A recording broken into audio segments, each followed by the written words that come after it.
que a missão é um encargo, incumbência, o desempenho de um dever.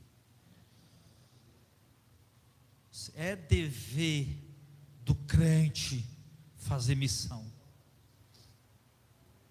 Aí eu fiquei pensando ao mesmo tempo no livro dos profetas. Eu estava falando com o Auricélio hoje, a gente ir para casa junto. Ele disse: não, Auricélio, hoje nós como pregadores mais experientes, né, mais anos, o nosso propósito hoje é estudar assuntos na Bíblia, aprender o assunto para ensinar para os irmãos. Mas é muito importante que o pregador ou o crente, ele leia a Bíblia inteira pelo menos uma vez. Conhecer toda a Bíblia, conhecer tudo que está na Bíblia, saber tudo lá. Porque, irmãos, todos os profetas, sem exceção, foram missionários. Todos receberam de Deus uma incumbência. Todos receberam de Deus um encargo, um dever a ser desempenhado. Homens, e esses homens para fazer a missão deles. Abraão teve que deixar a casa dos pais e para uma terra que ele nem sabia onde era. Moisés teve 40 anos morando com o sogro. Tem coisa melhor do que morar com o sogro, irmão? 40 anos morando com o sogro, família toda estruturada. Deus chamou ele lá para ir para uma missão, resgatar o povo do Egito e caminhar mais 40 anos com aquele povo no deserto. Elias peregrinou dentro dos territórios de Israel, fazendo uma missão, pregando para o povo se voltar para Deus e parar de adorar Baal. O fato, irmão, é que em todos os tempos de crise, lá no Antigo Testamento, você vai ver Deus levantar profetas. E que nome bonito, né? Eu sou profeta. Mas esses profetas nada mais eram, irmãos, do que missionários. Homens que iam para anunciar a palavra de Deus. Aí você vai todo o Antigo Testamento, você termina Malaquias já fazendo missão lá dentro. E o interessante, fazendo missão no meio do próprio povo de Deus. Isaías fez missão no meio do povo de Deus. Os profetas fizeram missão no meio do povo de Deus.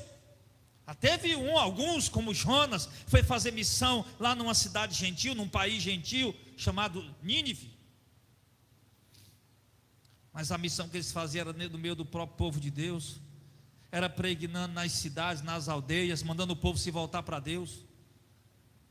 Termina Malaquias, começa os evangelhos, e os evangelhos começam dizendo de um homem que pregava no deserto da Judéia, mandando o povo se arrepender. O evangelho já começa com missão. João Batista foi um grande missionário. Ele não parava, ele ia para um lado para o outro fazendo missão. Depois veio Jesus, um grande missionário fazendo missão. E Jesus já foi treinando os 12, treinando os 70, para que quando ele morresse, ressuscitasse, subir aos céus. Lá depois de Atos 2, esses outros foram fazer missão. Agora Jerusalém, Judéia e os confins da terra. Você vinha olhar a história da igreja. Chega o ano 95, o apóstolo João morre. O último apóstolo morre. Aí vem a era dos pais da igreja. Os pais da igreja foram missionários. Os pais apologistas foram missionários. Cada um com a missão para aquele momento, Auricélio, para aquele instante. Os pais apologistas foram missionários para defender a ortodoxia, a doutrina verdadeira. Os pais da igreja foram missionários para sistematizar doutrinas que os apóstolos deixaram. Vê as perseguições romanas, 10 grandes perseguições, o Império Romano contra a igreja, e a igreja nunca parou de fazer missão. Vê o ano 381, quando Teodósio I instituiu o cristianismo como religião oficial do Império Romano. Aí começa ali, como a gente costuma dizer que parte daquela data, começa a história da igreja católica apostólica romana. A pior perseguidora, maior perseguidora da igreja de Cristo verdadeira, até o ano de 1500, quando veio o Martinho Lutero, a igreja nunca parou de fazer missão. Todo esse período da igreja fez missão. Veio o Martinho Lutero, veio uns pré-reformadores antes dele, veio uns pós-reformadores depois dele, e a igreja vem fazer missão de lá para cá.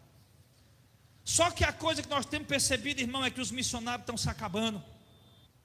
As pessoas hoje só querem fazer missão como se fosse um emprego hoje. Pessoas querem sair por aí fazendo missão, sou missionária para aqui, para acolá, é para vender CD, é para vender DVD, é para cobrar cachê. Irmão, não se iluda. O Brasil é um dos países mais mal evangelizado que existe na face da terra. Quanto mais igreja evangélica nasce no Brasil, pior evangelizado o Brasil se torna. O Brasil precisa de missão. E eu ficava ali, irmão, feliz, me lembrando de uma coisa que o Jacques falou comigo outro dia. Eu ficava ali, o Felipe pregando missão, porque o Felipe é guerreiro de missão, é o líder da missão junto com o Jacques e o menino aí. E eu ficava ali, meu Deus, obrigado, porque hoje nós estamos em 2024, né? Que há 14 anos atrás eu passei 2 anos lutando com Deus para poder fechar minha loja, acabar com tudo que eu tinha, para me lançar na maior missão que Deus me deu na minha vida. Foi deixar tudo, vir para cá e fundar esse ministério. E isso ali alegrava meu coração, Felipe. Porque eu digo, rapaz, aí o tempo passou, não sei, irmão, eu perdi a saúde, não tem mais tanto vigor como eu tinha, tanta saúde como eu tinha, e eu vendo isso, Deus me trouxe para cá, para juntar vocês, e vocês agora trabalhando, muito mais do que eu na missão. Cada um no seu trabalho, cada um no seu papel, mas Deus te deu uma missão, não para. Deus te deu uma missão, vai até o fim. Não para. Deus não fez essa missão de fé aqui, que é uma missão à toa não. Deus não te juntou aqui à toa não. Não são poucas as igrejas que têm essa mensagem verdadeira que você tem. Como o Felipe falou aqui, o que é que você tem para falar para eles? A verdade. E não precisa ter medo não, irmão, sabe por quê?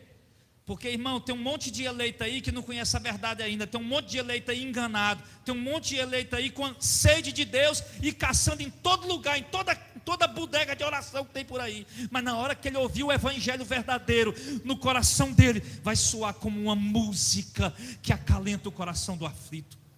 E ele vai dizer, é isso que eu queria. É isso que eu desejava. Está morrendo o desejo de trabalhar para Deus. Será que nós somos a última geração que ainda tem um pouquinho de vontade de trabalhar para Deus? Essa geração nova aí, irmão, que tudo gira em torno de ideologia de gênero, de rebeldia, onde as pessoas querem ter liberdade para abortar na hora que quiserem, para fumar maconha nas esquinas, nas praças, nas calçadas. Essa geração que entra no meio de uma festa, num lugar onde tem pai de família e mata 50 para assassinar um outro bandido. Uma geração de irresponsáveis. Se nós não fizermos missão hoje, meu irmão, vou te falar, daqui 10, 20 anos, é claro que Deus nunca vai deixar a obra dele parar, mas nós estamos vendo, irmão, que está minguando os missionários. Pense o seguinte, quando eu lutava com Deus para fechar meu comércio, para acabar com tudo, Deus, ele não tem quem vença uma luta com Deus, porque ele trabalha dentro de você. E eu olhava para minhas lojas, eu sentado trabalhando, gaveta aberta, só juntando dinheiro dentro, o pessoal comprando e só juntando dinheiro dentro. E de repente eu dizendo, Senhor, eu não quero passar minha vida inteira atrás do balcão, juntando dinheiro, ficando rico. Eu lhe digo com certeza que foi desse jeito. Aí eu comecei a pensar no leito da minha morte. Comecei a pensar no leito da minha morte. Meu Deus, foi o que eu fiz da minha vida. Juntei patrimônio, juntei riqueza, estou morrendo, não levou nada. Aí eu pensei, não, eu quero fazer algo mais, eu quero trabalhar para Deus. Que quando eu estiver no leito da minha morte, agonizando, possa ser que eu tenha juntado alguma coisa ou não, mas eu posso dizer, Deus me escolheu para trabalhar para Ele, e muitas vidas foram alcançadas pelo meu chamado por Deus. Na verdade eu não quero que você dê glória a Deus nem aleluia. Eu quero que você escute isso e diga, eu também posso. Deus também me escolheu. O Jardel não é melhor do que eu, o pastor não é melhor do que eu, não é mais sabido do que eu também vou. É isso que eu quero que você faça.